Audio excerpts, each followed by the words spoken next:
going to find some late night stuff. I think there's cricket going on all the time. I see Mick Aussie tweeting about cricket. All right, Mick Aussie steps up, and then we need his help. Mick, I don't know. You say every week what your NFL picks are killing it, Mick. So it's your Denver Broncos against my Buffalo Bills tomorrow. Big game for the Buffalo Bills. For the Denver Broncos, whatever. It's not so big, but maybe that'll help them. They don't have any pressure on them. The Buffalo Bills have a little bit of pressure on them. Point spread has come down to 5.5. The total's now 49.5, 4:30 Eastern time. How you doing, Mick? What's going on? Yes, mate. Can't wait. NFL football on Saturday, and it's your team versus my team. Well, I've picked your Bills to win, and then I changed my mind because of the injuries to the Broncos. I'm actually going to go for the Bills to win by 7. I got out my calculation, my MMMMM, and I've worked out the Bills to win by 7. So if the Broncos get within a touchdown, I'll be happy, mate. But we're on the up, and we have some good young players on offense. I really believe that. But we get injuries, and our depth is not very good, mate.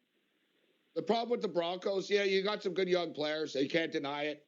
There's some good young talent, but I don't know. The jury's still out on the quarterback moving forward now. And the problem is the division that you play in.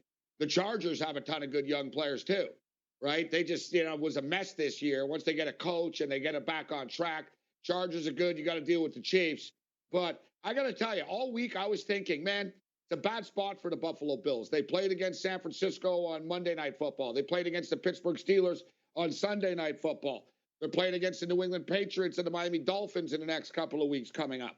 It's a classic, sandwich letdown spot. But as you mentioned, listen, guys, the Denver Broncos secondary is depleted. They're going to have a hard time shutting down Josh Allen, Diggs, and Beasley and company. It's going to be a tough – Denver kind of been tough here. One thing about Buffalo, to be honest, they don't really let down. They've been very good at this. People thought it was a big letdown in Arizona. They didn't lose that game in Arizona because of a letdown. They lost on a Hail Mary at the end of the game. People thought it was, it's not a good spot in San Francisco. It's never a good spot for the Bills, it seems, this year. They've been in a lot of weird spots, but I think the Bills going to cover too, Mick. I don't think they kill them, but let's say Bills by 10. You know what I mean? It'll sort of be close to the spread, but, Bills by 7 or 8 or something like that. 30-21. My college picks suck, but my NFL final scores have been bang on. I'll give you some final scores later. All right, so you're saying Bills cover. Carolina Panthers and Aaron Rodgers. Aaron Rodgers minus 7.5, Mick. What's the algorithm telling you?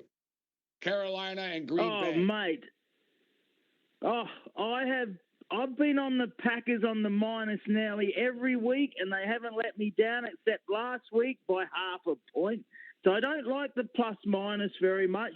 I do my money line multis, and I have the Packers as the first one there with the Titans and the Colts playing minus 121. Hey, the Panthers are not a bad side. Teddy Bridgewater, yes, he's a good quarterback, but no, the Packers will get it done at home. Oh, the plus-minus, maybe the cover, but I don't like the plus-minus, and it's not one of my better spread bets, Gabe. All right, we'll find out what your best bets are. Bears, you got the Bears and Vikings. So, tell me, instead of going through every game right now, what are your best bets, Mick? How many best bets do you have? All right, well, what are your best bets? All right, well, what I do these money line multis, and they do well, but the trouble is this year, mate, there's always many weeks there's just a crazy upset. As you know, so many weeks there's a crazy upset. So I've got the Packers, Titans, and Colts. This is money line, like I said, minus 121. I like the Bucks and the Seahawks. So add those for a 5-teamer, and it plays plus 229. Then I like the Cardinals and the Browns. I like the Bills, the Vikings, the 49ers, the Chiefs, and the Dolphins. So this week, I think, is a week that you can really maybe even win a 12 or 14-team banger, but you don't want to put the teams in that are huge favourites because it doesn't add that much more to it. But if you get a 12-teamer, $10, you can win $660. So that's the thrill that I like with this multi-parlay betting, Gabe. You like betting every game in a parlay, huh? You know what though? Listen, if you hit it once, you hit it once a year, a couple of times a year, it could be advantageous. But it's tough. Like if I'm playing a parlay, I don't really get past like 3 games too much. I'll do it once in a while, but no, but as you stated, dude, there's always one game that'll screw you somehow that you never think is going to lose, right? Yeah. So, that's right. And if you do a 4-game parlay, there'll be one game that'll screw you. You'll win 3 of them. You do a 7-game parlay, whatever, man. You'll go 6-1. Our boy Yang in the pit, man, he plays these crazy 7, 18 parlays all the time. He always only loses by 1. There's always one. I think 2 teams are the way to go. 2-team parlays. Get a nice little plus 70 back, and you can actually hit a 2-teamer. But I don't mind, Mick. You roll the dice, you have fun with it, you put $10 on it, and you hope to strike gold if you're able to run the table on all the money lines. But man, the NFL is erratic. All these sports are erratic. Home field doesn't mean anything anymore, and not because of the pandemic, but it's teams win on the road more than they used to. So it's tough to run the board here. But your picks, so you got a lot of best bets. I was hoping that you just sort of had a few isolated, Mick. You sort of just rattled off every game there. Well, I've got some plus-minus bets, but you know what? You guys get so carried away on the spread. I mean, the spread's only the only reason there is a spread is for betting. It doesn't really mean anything other than that.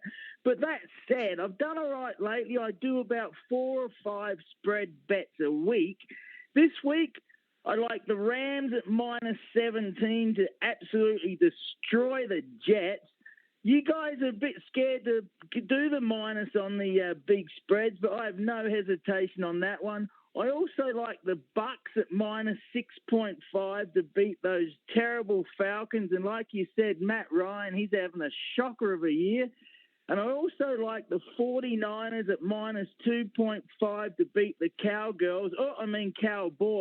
They're average. I think Mullins is not that good, but Pete Hart, he should be quarterback as well. So I like the 49ers, the Bucks and Rams to cover.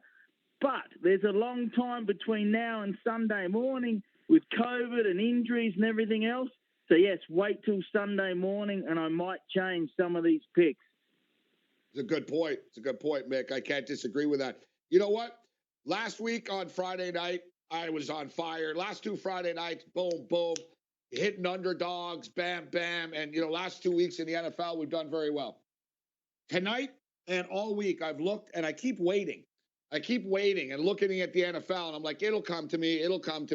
I'll start to like some games as the week comes on. I really don't.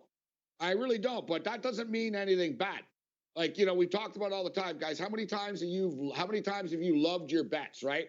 Like, Mick, on a Sunday, you're like, man, wow, this Sunday, I really think these are going to win. Like, man, these really look good today.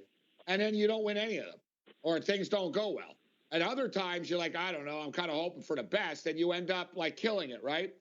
We're not in control of these things. Whether we like it more or not doesn't change what the outcome is going to be in the game, right? That's why you got to watch money management, and even I fall into that trap. But a few spots out of all the games, Mick, for some reason, that catches my eye, and I do agree with you. I do think the Rams are going to mess the Jets up. The Jets aren't going to score. Like the Jets, they're not going to score a lot of points on this Rams defense. And the Rams don't let up on teams. Sean McVay likes beating up on bad teams.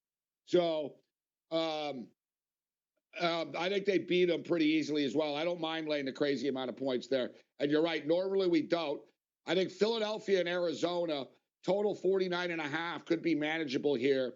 There could be points put up on the board. Philadelphia's defense is depleted. I like the Kansas City Chiefs. That's the one I like, -3. But the New England Patriots against the Dolphins. I'm taking the Patriots. The Dolphins are a little bit overrated right now. They've lost too many bodies. They're too injured they don't have any skill position players. They've lost linebackers. They've lost wide receivers. They've lost tight ends. You got Belichick coming in here, 21-6 against rookie quarterbacks. I'm taking the New England Patriots in that game. Those are the picks that I've sort of got circled right now. But like you said, Mick, in today's day and age, bro, Sunday feels like it's 2 years away, not 2 days away, doesn't it? Like, who knows what'll happen between now and Sunday? Mate, that's the toughest game of the week. And as you know, I'm in this money line aggregate competition, and I only put 1 point out of 16 on the Dolphins. Cam Newton's, I like Cam Newton, but he's just not the same. And how's this? You reckon I talk funny, but how's this? Tua Tonga Valoa. There you go. It's not Tua, it's Tua Tonga Valoa at quarterback. But I don't know, I reckon Fitzpatrick might get in there, and then they've got more options for more different options on the offense. I think the Dolphins might get it done just. But, yeah, that's the toughest game of the week for me there, Gabe. You know what? It's a great time of the year, though. We got football on every day for the next, 3 weeks. I said 25 consecutive days. It's 25 days until the title game. And there are cancellations along the way as well. So there's pretty much games every day, but there's a couple of bowl games that have been canceled already. Hey, great stuff, Mick. I love the multi. Instead of, if people are wondering, the multi, it's a parlay. Except in Australia, they call it a multi. They call it a multi. Are you into cricket now, Mick? You betting this cricket at all? Oh, yes, mate. I put some money on the Aussies to win the first test, and they probably will. The Indians have just crashed. They need 90 runs to win today. The pitch is turning everywhere, so the game normally goes 5 days. Hold on. We'll get your cricket pick on the other side. Bring it.